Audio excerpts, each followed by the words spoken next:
Bonjour my friends, I'm Frankie and welcome to Club Foodie. I love Japanese food a lot. I've been eating it and making it for decades. The use of fresh fish, seafood, vegetables, noodles, soy, rice, and other ingredients makes for a delicious culinary experience. There's a tasty dish I created that is so great to serve when you have company over because of its flavor and simplicity. In today's episode, I'll show you how to make my Tuna Tataki with Avocado Slaw. This recipe is so light and fresh. With thinly sliced tuna, along with a beautiful wasabi aioli, this is an incredible appetizer to make. If you're looking for a delicious and different dish, this is the one for you. So my friends, let's get cooking. First, we'll make the wasabi aioli. One of the ingredients we'll be using is called Kewpie, which is a Japanese mayo. Very creamy and flavorful. And the bottle looks just like this. So we'll add a couple tablespoons of it to a small bowl. To this, we'll add ponzu sauce, a great citrus-flavored condiment.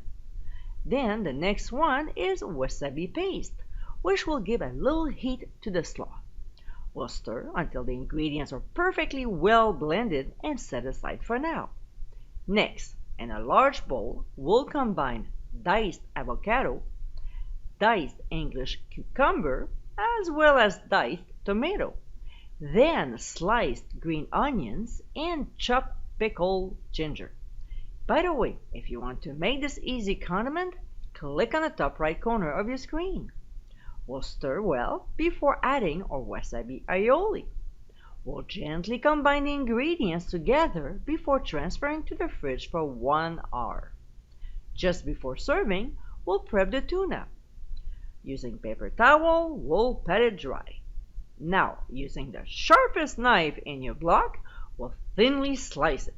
Of course, my fish knife broke, so I have to use this one, which wasn't too bad, but definitely not the best. Anyway, we want something like this, nice and thin. We'll plate the slaw along with the tuna, rice crackers, and add some chives for garnish. And my friends, this is our Tuna Tataki with Avocado Slaw. Incredibly easy, this Japanese-inspired dish is one you just have to make. Light, fresh and tasty, this is an amazing appetizer to serve at your next dinner party. I hope you give it a try soon and be sure to visit clubfoodie.com for ingredient amounts and more info. Until next time, my friends, bon appétit!